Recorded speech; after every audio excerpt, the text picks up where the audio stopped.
Kira-kira seminggu selepas kita semua menyambut ketibaan Syawal dan juga Aidilfitri, dan ramai antara kita yang mungkin bergerak dari pusat-pusat bandar khasnya Lembah Kelang pulang ke kampung masing-masing ke segenap pelosok negara, baik di Semenanjung maupun di Sabah atau Sarawak. Sewaktu musim perayaan ini banyak yang kita hati-hati, sama ada ia kesesakan lalu lintas atau mungkin kemungkinan yang semakin tinggi kita mendapat penyakit-penyakit berjangkit tak kala kita berjumpa lebih ramai saudara mara dan sebagainya.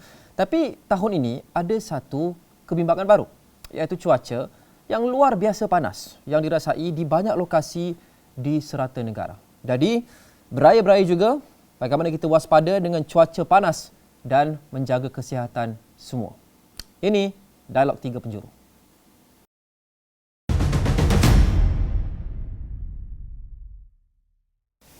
Baik, hari ini saya disertai oleh Muhammad Helmi Abdullah, Ketua Pengarah Jabatan Meteorologi Malaysia atau MET Malaysia, juga Dr. Fredelin Tajuddin Tangang, Fellow Akademi Sains Malaysia, dan Dr. Tahiratul Asma Zakaria, Pakar Perubatan Kesihatan Awam, Sektor Kesihatan Pekerjaan dan Alam Sekitar untuk bahagian kawalan penyakit di Kementerian Kesihatan Malaysia. Terima kasih semua kerana menyertai Dialog 3 Penjuru pada episod ini. Terima kasih kembali, Mat. Ya, Cik Helmi, saya nak bermula dengan Cik Helmi kerana Cik Helmi adalah mengepalai satu jabatan yang amat penting dan semakin relevan sejak kebelakangan ini, Jabatan Meteorologi Malaysia. Bagaimana dengan bahasa mudah dan penerangan mudahnya, Cik Helmi? Mengapa kita menghadapi cuaca panas yang luar biasa sejak beberapa hari lepas waktu Aidilfitri ini? Dalam bahasa yang mudah untuk kita fahami ialah apabila hujan tak turun untuk satu tempoh yang agak panjang, maknanya kurang letupan awan di sesuatu kawasan tersebut, maka cuaca panas akan berlaku lah. Itu adalah faktor utamanya apabila kurangnya letupan awan lah. Walau bagaimanapun, situasi yang kita hadapi sekarang ni sebenarnya adalah sesuatu yang bersifat sementara lah. Oleh kerana kita sekarang ni masih berada dalam fasa peralihan monsun yang telah bermula pada 23 Mac yang lepas dan kita jangka akan berterusan sehingga ke pertengahan bulan Mei tahun ni lah. Jadi semasa fasa peralihan monsun ni sebenarnya hujan dan ribut peti kerap berlaku pada waktu petang, boleh berlarutan sehingga ke awal malam ya. Terutama sekali di negeri pantai barat Semenanjung Malaysia. Begitu juga di kawasan pedalaman Semenanjung serta barat Sabah, barat dan juga tengah Sarawak lah. Jadi sebenarnya kawasan-kawasan tersebut sejak seminggu yang lepas mengalami ribut peti dan hujan. Bahkan pihak kami telah mengeluarkan beberapa siri amaran ribut peti dan hujan lebat lah untuk kawasan-kawasan tersebut. Dan kawasan-kawasan yang tidak ditimpa hujan ni memanglah suhunya agak tinggi ya.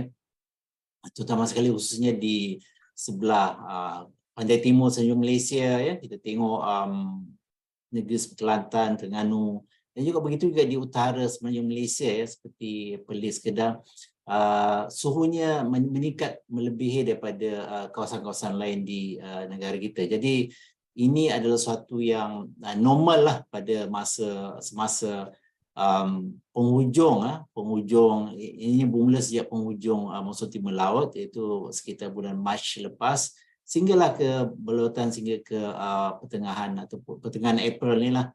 Jadi ini satu fenomena yang biasa berlaku lah. Kalau kita tengok pun rekod suhu maksimum yang negara kita catatkan berlaku semasa penghujung lah, tempoh antara bulan Mac hingga ke bulan Mei pada setiap tahun lah. Dan khususnya pada sekiranya berlaku El Nino yang kuat seperti 1958, memang suhu boleh mencecah sehingga 40 darjah Celsius. Rekod kami yang tertinggi adalah 40.1 darjah Celsius yang dicatatkan pada sekitar bulan April tahun 1998. Di mana 41 darjah Celsius itu? Di Cuping, Perlis. Ya. Okey. Satu perkara yang biasa berlaku, Cik Helmi, ya, cuma kali ini mungkin perhatian tu lebih tertumpu kepada cuaca kali ini kerana kebetulannya ia jatuh pada tempoh yang sama dengan Hari Raya Aidilfitri, di mana ramai orang berjalan keluar rumah memakai baju yang tebal dan panjang dan panas dan sebagainya, jadi mungkin kita lebih terasa. Tetapi bercakap berkenaan dengan amaran-amaran ataupun ramalan yang dikeluarkan oleh MET Malaysia, antara yang terbaru adalah cuaca panas diramal sehingga 37 darjah Celsius di 7 kawasan di Semenanjung dan 2 Sabah hingga ke 37 darjah Celsius. Dan kalau kita melihat lokasi-lokasi yang diramal mengalami cuaca panas ini, kebanyakannya di pantai timur, Kuala Terengganu, Jeli, Pasir Mas, Rompin. Tapi ada juga kawasan-kawasan yang berada di pertengahan semenanjung seperti di Jempol, Negeri Sembilan. Jadi mengapa lokasi-lokasi ini yang diramal dilanda cuaca sebegitu, Cik Hilmi? Adakah ia kerana muka bumi atau ketinggiannya atau mengapa? Sebenarnya status cuaca panas yang pihak kami kemaskinikan di laman web kami itu bukan ramalan, bukan ramalan suhu maksimum yang akan dicapai. Tapi ini adalah bacaan sebenar berdasarkan kepada bacaan suhu daripada stesen-stesen meteorologi kami yang terletak di lokasi-lokasi tersebutlah. Jadi kalau kita lihat pada semalam kita tengok suhu ataupun kawasan-kawasan yang mencatatkan bacaan suhu yang agak tinggi telah berubah, iaitu kepada kawasan-kawasan di sekitar utara semenanjung Malaysia, begitu juga di sebelah Kelantan dan Terengganu dan juga di Nabawan di Sabah. Jadi itu adalah bacaan sebenar suhunya, dan ini masih lagi pada tahap 1. Tahap 1 ini belum lagi dikategorikan sebagai gelombang haba lah. Kerana bacaan suhunya belum melebihi 37 darjah Celsius untuk 3 hari berterusan. Jadi kita setakat daripada Januari sehingga ke sekarang ni belum ada lagi kawasan yang mengalami gelombang haba lah. Kerana gelombang haba ni takrifnya ialah suhu di suatu kawasan tu melebihi 37 darjah Celsius untuk tempoh sekurang-kurangnya 3 hari. Jadi setakat ni belum ada lagi kawasan yang mengalami keadaan sedemikian lah. Ada penjelasan mengapa kawasan-kawasan ini yang mengalami suhu yang lebih tinggi berbanding kawasan-kawasan lain? Kalau kita lihat coraknya, jika semua kawasan ini di pantai timur, mungkin kita faham ia melanda pantai timur. Tapi seperti yang saya sebut tadi, dia ada juga melanda kawasan pertengahan, di Jempol sebagai contoh. Dan kawasan-kawasan yang berada di pertengahan semenanjung yang lain tidak direkodkan suhu tersebut. Jadi ada atau tidak sebarang faktor yang membuatkan lokasi ini yang dilanda suhu tinggi itu? Antara faktornya seperti yang saya terangkan tadi ialah oleh kerana kawasan tersebut mengalami keadaan suhu ataupun keadaan tidak berawan, atau maknanya hujan tidak turun tempoh yang agak panjang lah. Maknanya apabila satu kawasan tu langitnya cerah pada waktu siang, pancaran cahaya matahari akan memanaskan permukaan muka bumi. Oleh kerana negara kita ni terletak di berhampiran dengan garisan khatulistiwa. Jadi negara kita sentiasa mengalami pancaran ataupun sinaran matahari yang agak sekata sepanjang tahun. Jadi faktor utama yang menyebabkan peningkatan suhu itu sebenarnya ialah kurangnya letupan awan di kawasan tersebutlah. Jadi kawasan-kawasan yang biasanya akan mengalami sedemikian ialah terutama sekali kawasan yang berada di kawasan pedalaman, berjauhan daripada pengaruh laut. Oleh kerana laut ni, kawasan-kawasan kita lihat di berhampiran dengan pantai ini tidak terjejas teruk sangat keadaan cuaca ataupun suhunya oleh kerana pengaruh daripada air laut tersebut. Air laut ni pengaruhnya ialah menyebabkan situasi ataupun suhu di satu kawasan tu sederhana, tidak ekstrim berbanding dengan kawasan-kawasan yang terletak jauh sedikit daripada kawasan pantai. Jadi Jempol ni merupakan kawasan yang terletak di kawasan pedalaman sedikitlah dan mencatatkan suhu yang tinggi disebabkan kawasan tu tidak mengalami hujan, langitnya cerah untuk tempoh beberapa hari. Begitu juga di utara semenanjung Malaysia juga sebenarnya di Kedah biasanya mencatatkan suhu yang tinggi sekiranya hujan tak turun untuk tempoh yang agak panjang lah. Jadi tak terkecuali juga kawasan-kawasan lain yang terletak di kawasan pedalaman, misalnya di Sabah seperti saya terangkan tadi.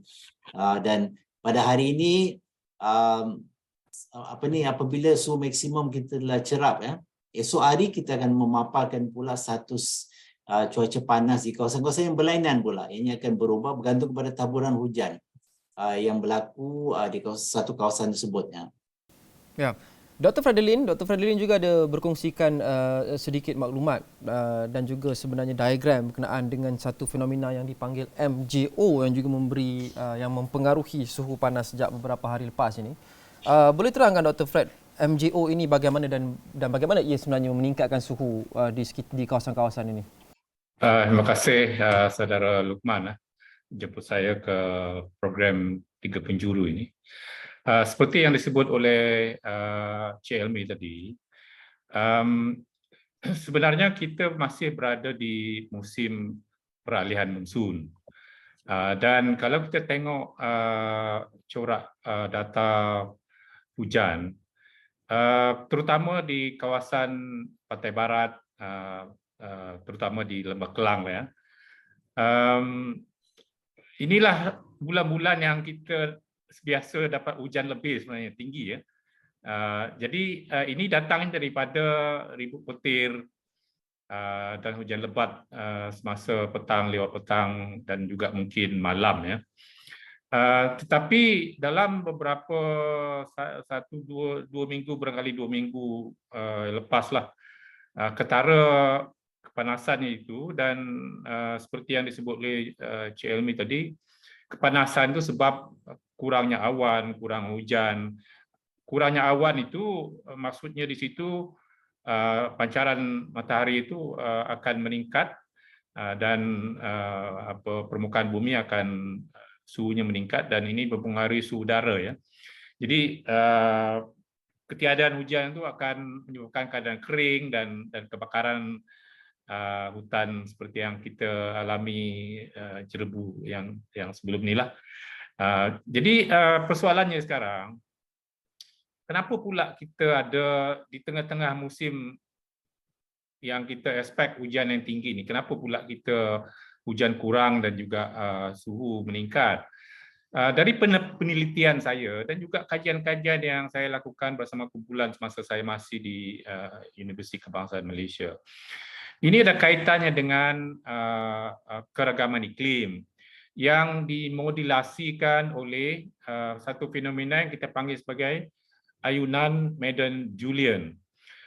Kita boleh fikirkan ini sebenarnya sebagai satu gangguan yang bergerak daripada Lautan Hindi ke arah timur, ke Lautan Pasifik, merentasi kawasan benua maritim yang merangkumi Malaysia, Indonesia, dan mengikut ramalan yang dibuat oleh pusat ramalan iklim di Amerika Syarikat, yang dikeluarkan pada, saya ingat yang 9 bulan April yang lepas, jelas sekali di kawasan kita ni sebenarnya didominasi oleh pusat apa yang dipanggil pusat perolakan terhalang. Jadi apa maksudnya pusat perolakan terhalang ini? Maksudnya di situ kita tidak akan ada hujan, hujan berkurangan daripada keadaan biasa, dan seperti yang disebut tadi, kalau hujan itu berkurangan, maka pancaran matahari, awan kurang, pancaran matahari akan meningkat dan suhu akan meningkat, kekeringan juga akan meningkat, dan itu yang kita alami sebenarnya. Dan seminggu selepas itu, ramalan seterusnya dibuat oleh pusat di Amerika ini menunjukkan keadaan masih begitu, tetapi ramalan yang terkini yang dikeluarkan oleh pusat ini, iaitu pada 24 April yang lepas, menunjukkan bahawa pusat perolakan terhalang ini telah bergerak ke arah timur, dan saya kira dalam seminggu lagi saya rasa keadaan pulih, dan kekeringan yang kita alami ini bersifat sementara sebenarnya, sebab proses dia merentasi kawasan kita ni mengambil masa yang agak singkat, dalam 1, 2 atau 3 minggu, ya, bergantung kepada fenomena, satu-satu fenomena itu.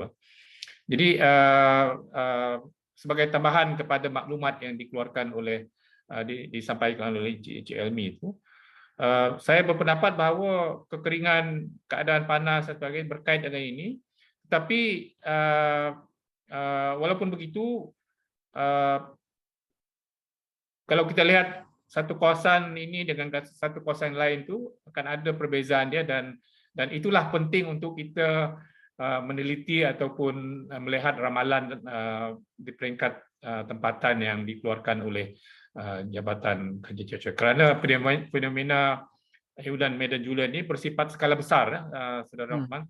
Ya, Dr. Tahiratul, adakah cuaca sebegini lebih panas dan mungkin sedikit lembap boleh mewujudkan persekitaran yang lebih kondusif untuk peribakan penyakit, khasnya bila berlaku banyak migrasi sementara ribuan malah jutaan manusia dari Kuala Lumpur sebagai contoh balik ke kampung dan sebagainya?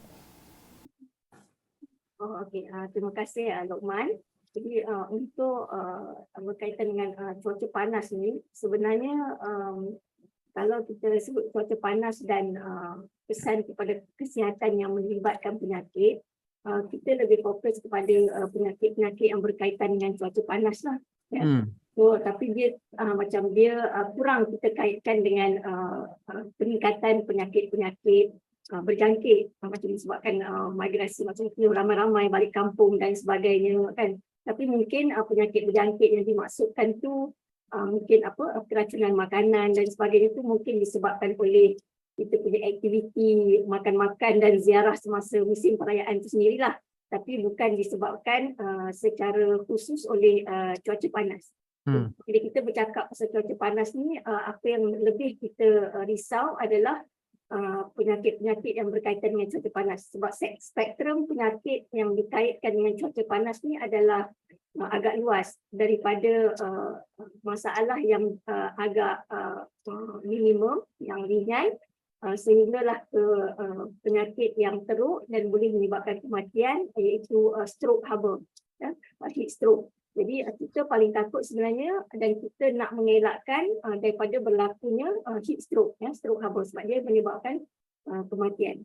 Jadi penyakit-penyakit yang boleh dikaitkan dengan cuaca panas ni seperti contohnya, dan mungkin ramai di kalangan kita yang mengalaminya lah, terutamanya bila kita ramai-ramai berkumpul di hari raya kan, kita perjalanan yang jauh nak pulang ke kampung dan sebagainya, jadi kita akan mengalami macam kalau biasa tu kita akan ada, kita panggil heat rash ataupun ruam panas kan, badan kulit jadi merah dan sebagainya, ataupun boleh juga mengakibatkan sunburn, selaran matahari, kan kita rasa pedih muka kan, muka jadi hitam dan sebagainya. Dan di samping tu peringkat yang seterusnya dia juga boleh menyebabkan heat cramps ataupun kekejangan haba panggil, di mana sekiranya berterusan terdedah kepada cuaca panas, dia akan boleh menyebabkan kekejangan pada otot. Dan peringkat yang seterusnya tu, sekiranya pendedahan berterusan kepada cuaca panas, dia boleh menyebabkan keletihan haba. Dan peringkat yang paling teruk adalah kita panggil heat stroke. Jadi pada peringkat ini memang dia cuaca atau suhu badan tu terlalu panas, mencecah sehingga 41 darjah Celsius, menyebabkan badan kita tidak boleh berfungsi, ataupun sistem regulatory badan kita ni, suhu badan tidak boleh berfungsi dengan normal dan boleh menyebabkan orang tu koma. Dan dia tidak dirawat dengan cepat, dia boleh menyebabkan kematian. Ya, jadi suhu maksimum dalaman tubuh manusia yang masih boleh diterima adalah 41 darjah Celsius. Itu ikut definisi adalah 41 darjah Celsius tu bila keadaan stroke haba. Maksudnya badan tu dah terlalu panas lah. Dia akan menyebabkan stroke haba.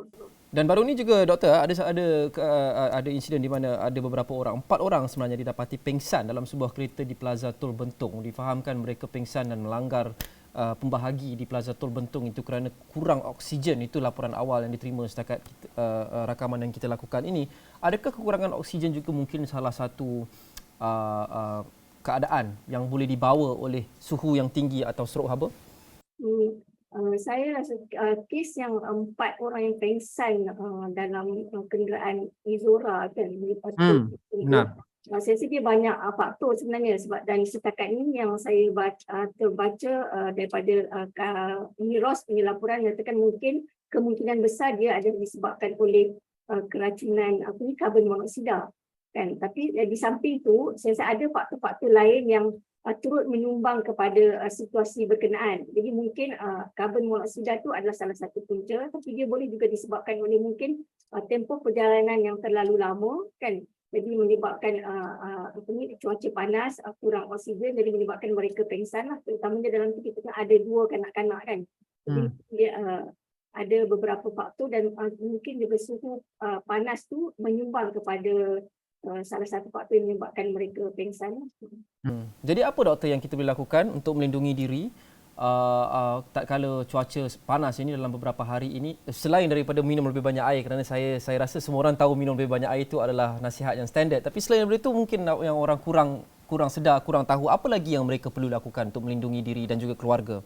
Okey. Jadi perkara yang penting saya rasa sebab kita perlu mengurangkan aktiviti di luar lah. So kita kurangkan pendedahan kepada cuaca panas kan. Jadi sebab dia benda tu terjadi bila kita terdedah dalam tempoh yang lama kepada cuaca panas. Jadi benda yang pertama adalah kurangkan aktiviti di luar lah yang menyebabkan kita terdedah kepada cuaca panas. Tapi tak semestinya aktiviti di luar saja doktor, kerana sebagai contoh sewaktu Aidilfitri kita berkumpul ramai-ramai dalam satu rumah, dalam satu kawasan yang tertutup, tidak ada penghawa dingin dan sebagainya, suhu boleh meningkat juga dalam itu dan udara itu juga boleh berasa agak sesak. Adakah dalam keadaan itu juga, walaupun tidak mendapat pancaran matahari secara terus, adakah keadaan itu juga berisiko? Dia memang sebab persekitaran ataupun keadaan rumah dia mempengaruhi. Sebab tu yang macam saya kata tadi, yang pertama kita kurangkan aktiviti di luar, tetapi bila kita berada di dalam rumah, sebaiknya kita perlu macam kalau boleh kita menyejukkan suasana di dalam rumah tu. Contohnya kita kalau sebaiknya boleh pasang aircon ya, penghawa dingin ataupun guna kipas supaya persekitaran di dalam rumah tu lebih sejuk dan memudahkan proses kita perpeluhan dan sebagainya supaya kita individu dalam rumah tu tidak suhu badan mereka tidak meningkat dengan tinggi. Di samping kita menyejukkan suhu dengan cara meminta maaf atas kesilapan dan berbaik-baik semula, kita juga menyejukkan suhu secara fizikal sewaktu musim yang agak panas ini. Satu soalan terakhir untuk doktor buat masa sekarang sebelum saya kembali ke Cik Hilmi. Ada sebarang juadah atau makanan yang boleh menyumbang kepada peningkatan suhu dalaman badan manusia? Seperti yang kita maklum, orang Melayu khasnya ada kepercayaan lama yang mengatakan makanan ini panas, jangan makan banyak, makanan ini sejuk. Adakah kepercayaan itu ada bukti secara saintifiknya doktor? Adakah kita perlu elakkan setengah juadah raya seperti rendang dan sebagainya, lemang dan sebagainya? Setakat ni saya rasa mungkin benda-benda tu ada kaitannya sebab bila kita makan benda-benda yang panas tu kita punya kadar metabolisme badan akan meningkat. Jadi bila kita punya kadar metabolisme badan tu meningkat, kita akan menghasilkan lebih banyak haba. Jadi kita mungkin lebih berisikolah untuk terdedah kepada penyakit-penyakit ataupun kesihatan akibat cuaca panas. Ini sewaktu kita makan apa sahaja atau ada setengah bahan yang kita makan boleh meningkatkan metabolisme lebih tinggi dan memanaskan lagi badan dari dalam?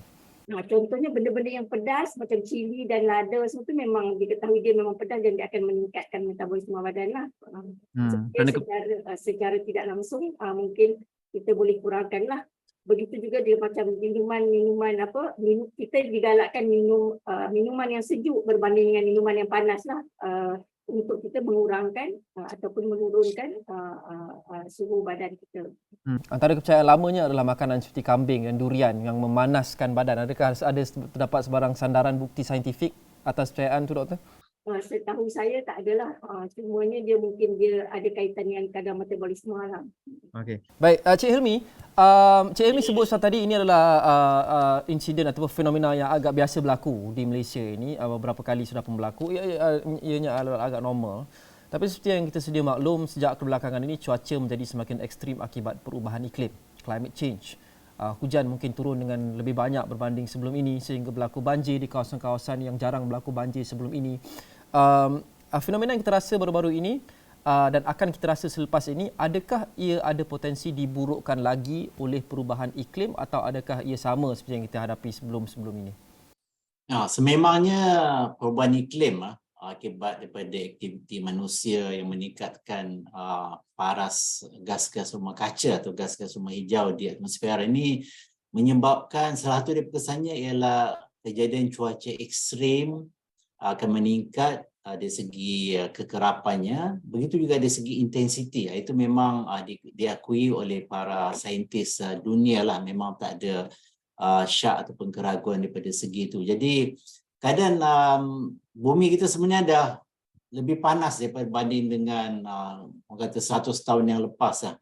Jadi iklim yang kita alami ini sebenarnya dah diubah suai oleh kerana suhu dah tak semacam yang kita biasa alami 100 ataupun beberapa tahun yang lepas lah.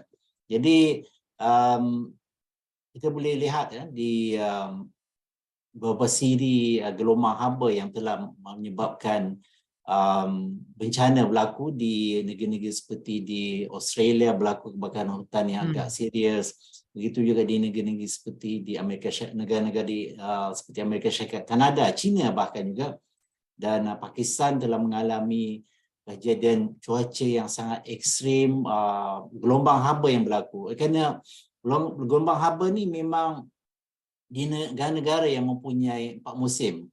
Pada semasa musim panas misalnya, apabila berlaku satu keadaan fenomena yang dikenali sebagai blocking high, ini ada satu istilah meteorologi, maknanya sistem cuaca bertekanan tinggi itu yang berada di atmosfera atas menyebabkan udara menurun. Bila udara menurun ni, ianya akan menyebabkan cuaca ataupun suhu di kawasan tersebut meningkat dengan tinggi lah, ataupun berlakunya gelombang haba tu.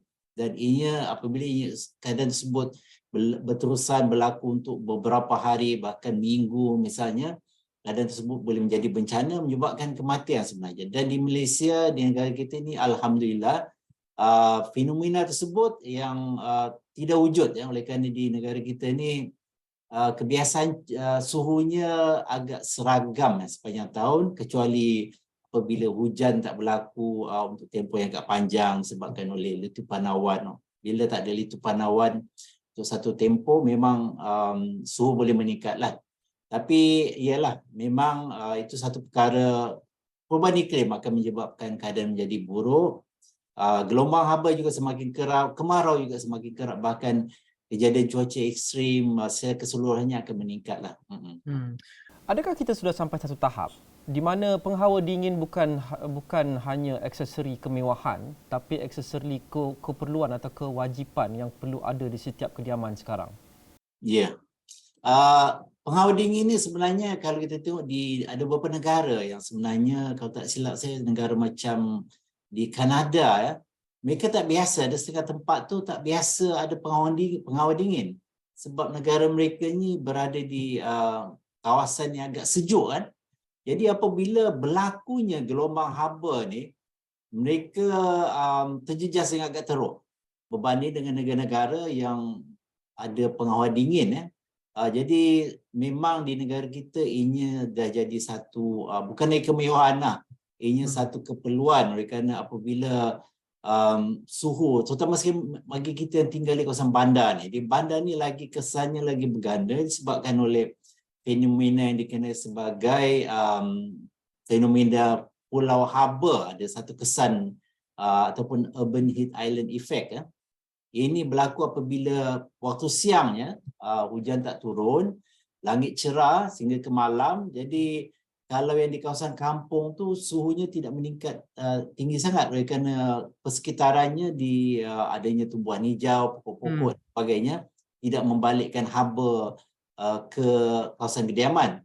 Tapi di bandar-bandar ni kita sedia maklum, banyak bangunan-bangunan, jalan raya pun semua daripada aspal misalnya kan, semua tu akan membalikkan, memancarkan haba pada waktu malam yang cerah terutamanya ke kawasan-kawasan kediaman. Jadi kesannya di kawasan bandar ni memang lebih terasa kehangatannya terutama pada waktu malam berbanding dengan di kawasan-kawasan luar bandar lah. Jadi memang alat ataupun penghawa dingin ni memang jadi satu keperluan dah untuk kita, supaya kita dapat berehat supaya dapat tidur dengan selesa lah pada waktu malam. Waktu siang sebenarnya. Ya, mungkin 20 tahun lepas waktu saya membesar, penghawa dingin itu satu alat kemewahan yang ada di rumah-rumah orang berada saja dan kami tidak mampu, tapi sekarang ini jadi satu keperluan. Dan selain itu Cik Helmi, bagi penduduk bandar seperti yang Cik Helmi sebut sebentar tadi yang mengalami peningkatan suhu mungkin lebih drastik kerana kurang tumbuhan hijau dan sebagainya, akan ada satu perangkap dan pemantulan haba itu. Apa yang mereka boleh lakukan selain penghawa dingin? Kerana ada yang mengatakan bahawa jika kita ada sedikit pokok di rumah, mungkin boleh membantu, mungkin pokok itu tidak begitu besar kerana kita ada space constraint. Tapi jika saya ada satu atau dua pokok dalam pasu yang mungkin tak berapa tinggi, tak berapa besar, adakah itu membawa sebarang perbezaan atau tidak? Sebenarnya kesemua yang langkah-langkah yang kita buat untuk meminimumkan impak daripada suhu yang panas ini boleh membantu ya. Ada tanaman hijau, kita tengok di beberapa bangunan di Kuala Lumpur misalnya, dah ada yang tumbuh-tumbuhan yang hijau di beberapa lokasi-lokasi tertentu, misalnya di beberapa tingkat tu ada adanya pokok. Kita tengok maknanya tanaman tu tumbuh di kawasan-kawasan tertentu, di bangunan tinggi sekalipun adanya usaha-usaha tersebut. Jadi kesemua tu sebenarnya boleh membantu untuk mengurangkan kepanasan tersebutlah. Ialah memang adalah langkah yang baik supaya kita memperbanyakkanlah tumbuh-tumbuhan hijau di kawasan bandar kita ni. Ya.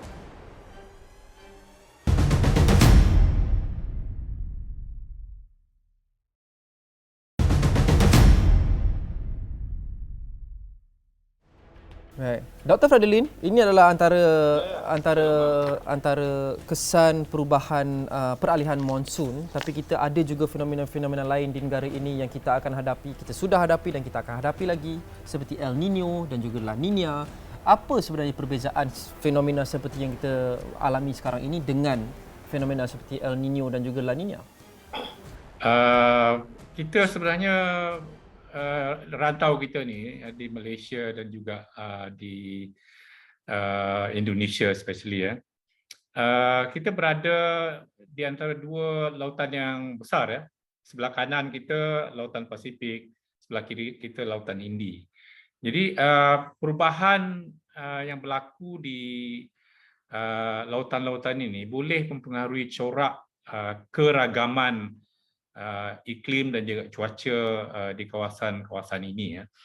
Jadi kajian menunjukkan bahawa keragaman iklim ini ada corak-corak dan ataupun kita panggil mode, dan ayunan Madden-Julian tadi adalah salah satu mode keragaman iklim itu. Yang ini bersifat pantas, bergerak dari lautan Hindi ke lautan Pasifik dalam masa 2-3 minggu dan mempengaruhi keadaan cuaca bersifat sementara seperti yang kita alami ini. Mudah-mudahan begitulah ya ceritanya ya. Keadaan kemarau ni yang kita alami, panas yang ketika ini akan berakhir insyaAllah dalam beberapa hari lagi. Tetapi dalam masa yang sama kita berdepan dengan fenomena yang disebabkan oleh perubahan di lautan Pasifik yang kesannya lebih bersifat lama dan panjang. Dan sebelum ini 3 tahun yang lepas, daripada 3 tahun yang lepas sehingga baru-baru ini ya, kita berada dalam fasa La Nina. Sebab itu kita banyak hujan sebenarnya. Tetapi fasa La Nina itu telah berakhir dan kita sekarang telah mula bergerak kepada fasa El Nino. Dan walaupun petunjuk fenomena El Nino ni yang kita boleh lihat dari segi peningkatan suhu permukaan laut di lautan Pasifik belum lagi menandakan dia sedang berlaku, tetapi kalau kita lihat data tentang suhu di bahagian kedalaman lautan di lautan Pasifik ini, sudah jelas bahawa proses pembentukan fenomena El Nino itu sedang rancak berlaku. Dan kalau kita lihat ramalan di pusat-pusat ramalan iklim utama seperti di Amerika ataupun di Busan Korea. Di Korea kita ada apa yang dipanggil sebagai pusat APEC Climate Center, Pusat Ramalan Iklim APEC, keberangkalian fenomena El Nino berlaku bermula Jun sudah melebihi 90%. Jadi kalau kita lihat angka ini, maknanya kalau lebih 90% itu hampir pastilah ia akan berlaku. Dan dari segi intensity dia, kekuatan dia, pusat ini meramalkan keberangkalian dia lebih 50% menuju kepada kategori kuat. Dan dengan itu kemungkinan El Nino yang akan kita jangka ini mungkin berkategori kuat. Jadi secara umumnya, lagi kuat El Nino itu, lagi kuat impaknya kepada rantau kita di Malaysia dan juga Indonesia. Jadi apa yang kita jangka, Doktor? Suhu yang lebih panas atau kelembapan yang lebih tinggi atau apa? Apa yang berlaku sebenarnya bila berlaku El Nino ni, kawasan kita akan menghadapi keadaan pencapahan kelembapan. Keadaan atmosfera stabil seperti yang disebut oleh Cik Elmi tadi. Keadaan begitu akan menjadikan keadaan yang tidak berawan, kurang kelembapan, tidak berawan, dan ini akan meningkatkan pancaran sinaran matahari dan pastinya akan menyebabkan keadaan panas, keadaan kering, dan of course dalam keadaan begitu bukan 2-3 minggu tapi berbulan. Bermula dari bulan Jun begitu, Julai, Ogos, dan kemungkinan berterusan sehingga bulan September, dan di awal tahun berikutnya iaitu tahun 2024 kalau El Nino ini berlaku, kebiasaannya keadaan kemarau dan panas itu lebih ketara di kawasan utara Sarawak dan juga Sabah, dan juga kemungkinan di utara Semenanjung berbanding kawasan-kawasan lain. Dan ini mengikut kajian-kajian yang kami telah lakukanlah di Universiti Kebangsaan semasa saya masih di situ ya. Jadi cuaca panas, kering, jerebu, dan jerebu itu mungkin dijana di kawasan kita, tetapi juga mungkin besar dijana di akibat kebakaran hutan yang mungkin berlaku di Sumatera dan juga di Kalimantan. Dan kalau kita lihat dari segi kekeringan itu, impak keringan ini, Cik Luqman, di Sumatera dan Kalimantan kebiasaannya lebih teruk berbanding kawasan kita. Ya, dan doktor sudah pun sebenarnya masuk ke soalan saya yang seterusnya berkenaan dengan jerebu. Kita jangkakan suhu akan kering, suhu akan tinggi, iaitu akan panas, keadaan akan kering, kurang kelembapan. Ini semua ramuan yang akan mungkin meningkatkan potensi berlakunya kebakaran hutan yang akan kemudian menyebabkan jerebu. Seperti yang doktor sebut sebentar tadi. Ini adalah fenomena yang kita hadapi saban tahun. Kita rasa seolah-olah kadang-kadang tidak mampu lakukan apa-apa, khasnya jika ia bermula di negara jiran. Tapi selepas begitu banyak tahun, doktor, apa yang kita boleh lakukan secara proaktif untuk memastikan impak jerebu ini dapat kita minimalkan di Malaysia, walaupun kita tak dapat hapuskan 100%, tapi kita dapat minimalkan? Saya rasa banyak yang kita boleh lakukan, terutamanya media sendiri mungkin mempunyai peranan untuk mendidik masyarakat, mewawarkan bahawa kemajuan sains sudah membolehkan kita boleh tahu berbulan lagi El Nino akan datang, dan jadi ada langkah-langkah yang mungkin kita boleh lakukan, yang mungkin jabatan-jabatan tertentu, kementerian-kementerian tertentu yang boleh lakukan, dan juga di peringkat orang ramai ya. Kalau kita tahu maklumat begitu semasa musim kemarau, semasa musim hujan berpanjangan tiada, kita tidak seharusnya membuat kebakaran terbuka begitu ya. Jadi kalau kita ada kesedaran sebegini, sekurang-kurangnya kemungkinan kita boleh meminimalkan isu kebakaran hutan dan juga jerebu ni, Cik Luqman. Kita harus tahu bahawa sebut pasal kebakaran hutan ni, kebakaran hutan yang berlaku di tanah gambut ini masalah besar, Cik Luqman.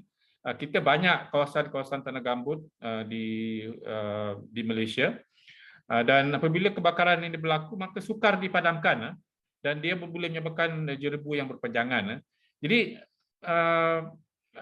kita harus mendidik masyarakat bahawa dalam keadaan kering masa El Nino ni, kita cuba elakkan daripada melakukan pembakaran terbuka. Tetapi di peringkat negara lain seperti di Indonesia, terutama di bahagian Sumatera dan juga Kalimantan ini, saya rasa walaupun di peringkat ASEAN kita memang sudah ada perjanjian transboundary haze, tapi saban tahun memang berlaku juga ya. Encik Loman. Tapi kita berdoalah supaya mungkin walaupun El Nino dijangka berlaku tahun ini, mungkin di pihak mereka ada usaha-usaha ke arah itu, dan saya difahamkan di rakan-rakan kita di Badan Meteorologi, Klimatologi dan juga Geofisik Indonesia, BMKG Indonesia, telah begitu aktif mewawarkan bahawa fenomena El Nino akan berlaku, dan saya difahamkan pihak-pihak yang terlibat dengan pembakaran dan sebagainya ini, yang sebelum ini peladangan dan sebagainya itu kemungkinan telah dimaklumkan mengenai isu begini, dan harap di peringkat mereka-mereka ini usaha dapat dilakukanlah kerana meminimalkan impak. Kalau tidak, Encik Luqman, bulan Jun, Julai, Ogos ini, walaupun tidak berlaku secara El Nino, sebenarnya adalah musim-musim kering, paling kering setiap tahun. Jadi anginnya juga adalah daripada selatan. Jadi apabila berlaku kebakaran di Sumatera dan juga Kalimantan itu, pastinya jerebu itu akan ditiup ke kawasan kita dan menjadi jerebu sempadan. Ya, Cik, maaf, Cik Hilmi, apa cabaran yang dihadapi oleh Malaysia sebenarnya untuk membanteras isu jerebu ini, kerana ia melibatkan koordinasi merentas negara, dialog dan rundingan antara negara. Apa cabaran yang dihadapi kerana kita masih lagi belum dapat mengatasinya dengan efektif selepas begitu lama? Sebenarnya memang ada perbincangan di peringkat ASEAN berkenaan dengan isu jerebu ni lah. Tapi apa yang kita lihat di bawah kepimpinan Indonesia yang baru ni, Pak Jokowi, nampaknya ada usaha-usaha yang agak positif ke arah untuk mengurangkan kesan jerebu ke atas negara kita lah. Walaupun kita masih belum lagi mengalami musim kering yang agak luar biasa seperti yang pernah berlaku pada 1998 misalnya ya, ataupun pada masa-masa yang semasa El Nino yang kuat. Jadi kita akan tengoklah macam mana, sebab ada seperti Dr. Frederlin terangkan tadi, dah 3 tahun ya La Nina berlaku menyebabkan cuaca yang agak lembap di negara kita ni. Jadi kita terasa sangat sebab jerebu tidak mempengaruhi negara kita, terutama sekali jerebu merentasi sempadan. Tapi tahun ni kita akan tengoklah macam mana mulai tahun ni, dan juga sebenarnya pada tahun depan yang kita perlu juga ambil tengok keadaannya macam mana lah, sebab tak berapa lama lagi kita akan memasuki monsun barat daya. Jadi semasa barat daya inilah jerebu di negara kita ataupun jerebu merentas sempadan ini mempengaruhi negara kita, oleh kerana anginnya bertiup dari arah barat daya. Maknanya kalau berlaku di Sumatera ataupun di Pulau Jawa, ianya boleh diterbangkan di negara kita lah. Jadi saya agak optimistik lah dengan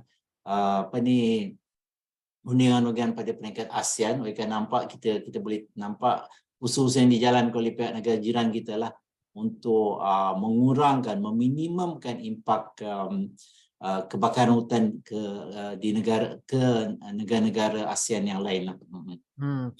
Dan baru-baru ni Cik Hilmi, kita lihat disebabkan cuaca semakin tidak menentu, disebabkan perubahan iklim dan sebagainya, kita tidak hanya bercakap berkenaan dengan suhu yang terlampau tinggi, tetapi hujan yang turun dengan banyak sejak yang kita saksikan khasnya hujung 2021.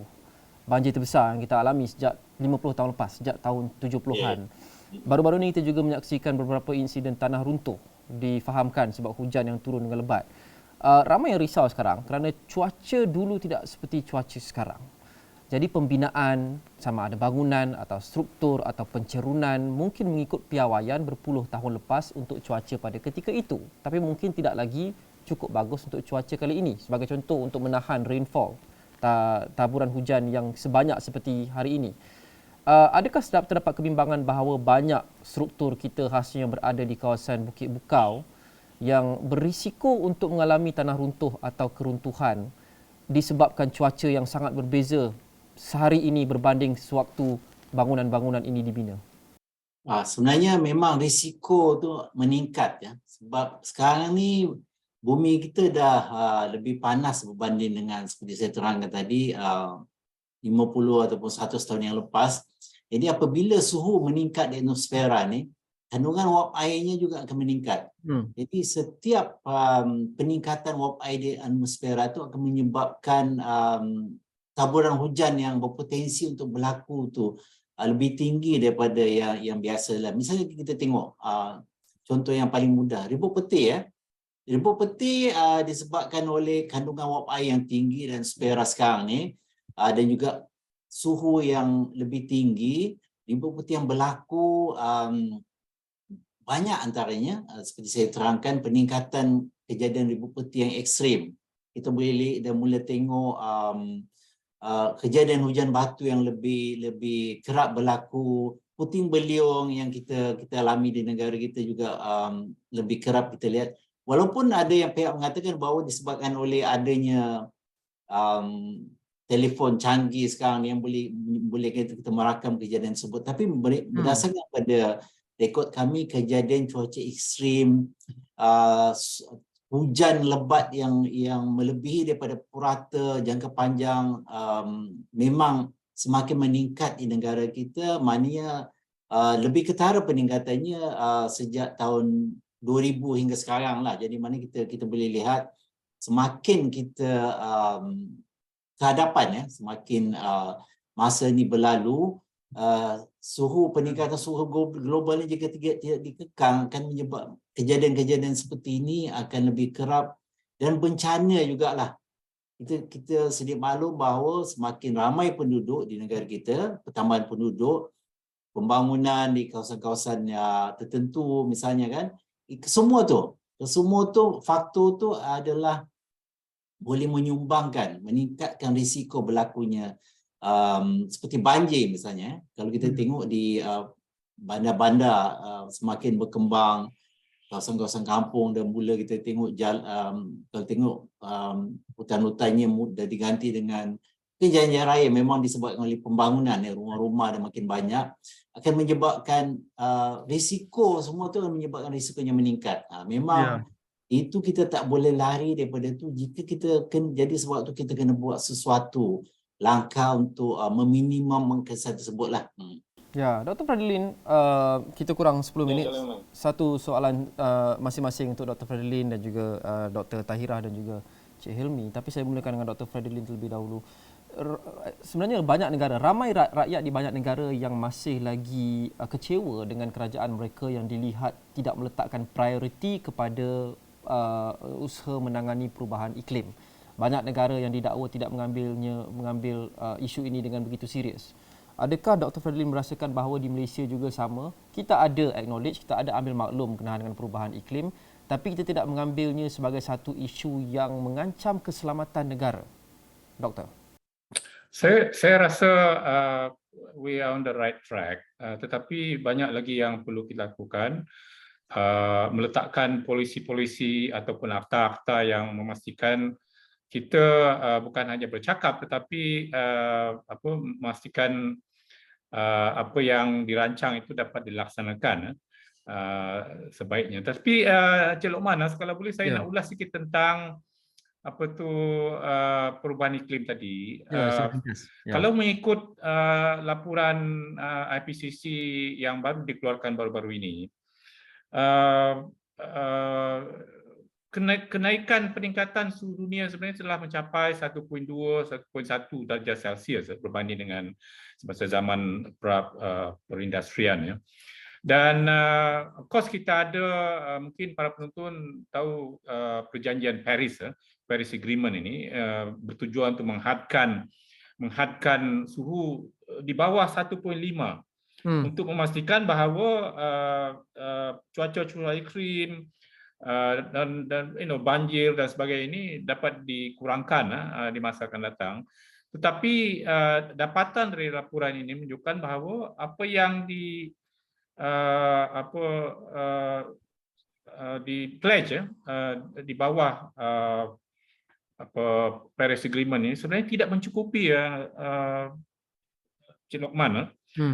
Kalau kita ikut apa yang telah disasarkan, suhu dunia kemungkinan on track melebihi daripada 1.5, melebihi 2 darjah, in fact akan mungkin membawa kita ke arah 3 darjah di penghujung abad ini. Jadi itu akan meningkatkan lagi cuaca ekstrim, banjir, kemarau dan sebagainya itu, dan ini bermakna kalau kita ingin mengurangkan ini, maknanya negara-negara di dunia termasuk Malaysia perlu meningkatkan kadar pengurangan gas-gas rumah hijau ini, memastikan bahawa suhu itu tidak meningkat melebihi daripada 1.5. Jadi pada pendapat saya rasa perlu disemak semula, bukan hanya dari segi pengurangan gas-gas rumah hijau, tetapi dari segi pelan-pelan adaptasi begitu ya. Saya rasa di Malaysia belum ada pelan adaptasi yang jelas di mana untuk kita meningkatkan kita punya resilient.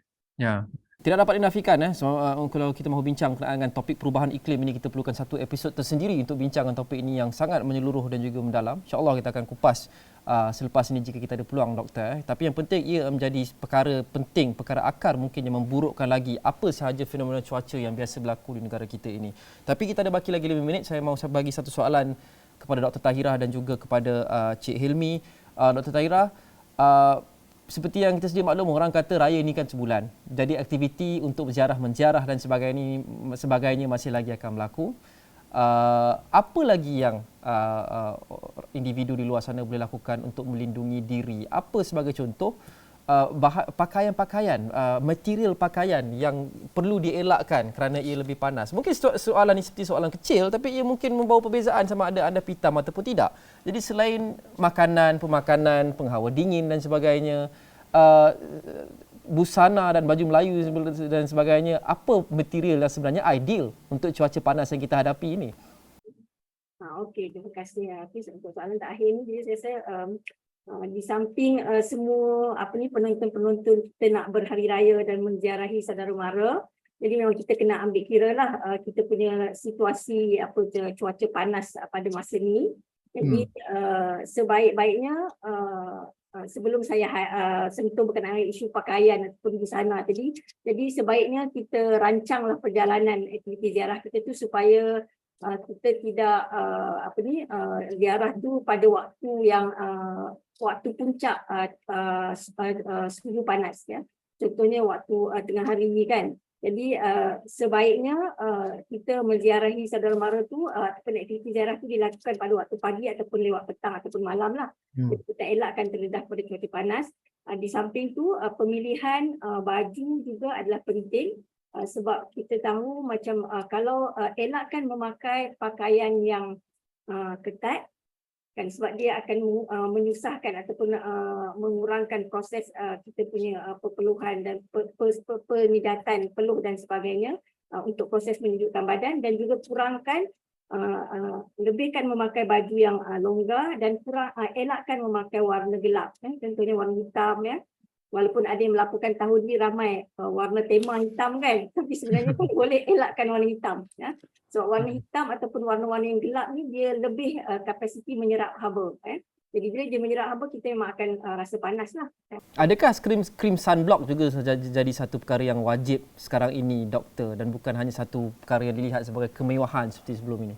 Okey, jadi screen block atau sunscreen ni dia memang bagus diamalkan ya, terutamanya macam semasa cuaca panas ni, sebab dia bila kita ada terkena pancaran cahaya matahari secara terus, jadi dalam pancaran cahaya matahari itu juga ada ultraviolet light kan, cahaya ultraviolet. Jadi di samping kita menggunakan perlindungan yang lainnya seperti payung, topi dan sebagainya, elok juga digunakan sunscreen ni supaya dia dapat menghalang pancaran terus cahaya matahari ke muka kita.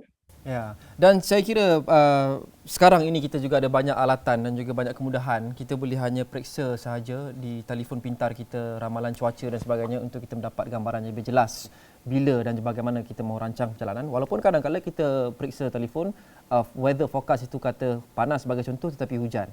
Hujan tetapi panas. Ini membawa saya kepada soalan terakhir untuk Cik Hilmi. Tahun 2023 ni kita sudah ada AI dan sebagainya.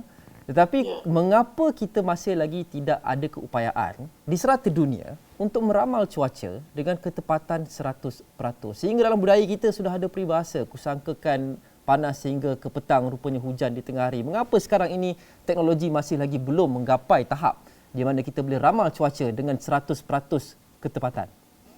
Ini disebabkan oleh cuaca tu, meramal cuaca melibatkan masa ya. Bila kita kata masa kehadapan tu ada ketidaktentuan, disebabkan oleh bila manusia cuba untuk meramal cuaca, mereka akan memasukkan formula-formula matematik lah tertentu dan menyelesaikan dengan menggunakan komputer yang pantas seperti komputer superkomputer dan sebagainya lah. Tapi formula matematik manusia ini tak dapat untuk mengambil kira semua kemungkinan yang ada. Jadi maknanya pengetahuan manusia ini terbatas dan juga pencerapan yang pihak kita lakukan ni seluruh dunia lah. Ada saja ralatnya dari segi pencerapan tu. Biarpun sedikit, nampak sedikit lah. Mungkin 0.01 darjah Celsius ralatnya setiap peralatan gitu. Tapi oleh kerana bila kita masukkan data tersebut ke dalam komputer, kita cuba menghasilkan ramalan untuk beberapa hari yang akan datang, ralat tadi yang kecil itu, sekecil perpuluhan dan perpuluhan berapa angka, ialah kecil sangat, bagi kita sangat kecil, tapi ini akan berganda. Disebabkan oleh pengiraan komputer ni berbilion trilion kali, ini akan berganda. Bahkan ada satu teori yang mengatakan bahawa ini adalah seumpama kesan dikenal sebagai butterfly effect, ataupun ada juga mengatakan chaos theory teori orang kata keadaan yang kelang kabut lah. Mana kita sampai kiamat pun kita tak mungkin akan dapat 100% sebab oleh kerana limitasi dari segi untuk kita memodelkan atmosfera, macam mana atmosfera itu akan berlaku ataupun beberapa hari, bahkan beberapa jam yang akan datang pun sukar untuk kita menjangkakan di mana, bila dan berapa lebat hujan yang akan berlaku di kesemua kawasan di negara kita. Jadi ini ada satu perkara yang diakui oleh para saintis dunia lah. Bahkan di negara kita seperti di negara yang mengalami iklim tropika ni, lagi sukar ramalannya dilakukan berbanding negara-negara yang ada 4 musim tu. Negara-negara tersebut ramalan cuacanya memang lebih tepat sebabkan fenomena cuaca yang berlaku sana berskala besar, lebih mudah untuk kita menyelesaikan ataupun meramal dengan menggunakan komputer-komputer yang canggih lah. Tidak seperti di negara kita dan juga negara-negara yang beriklim tropika.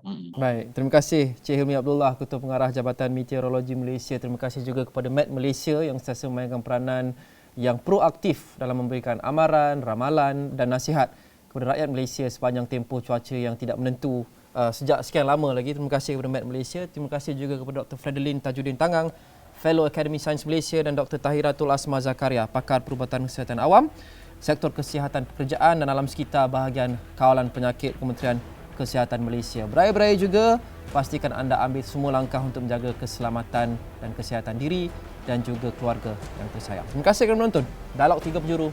Kita jumpa lagi.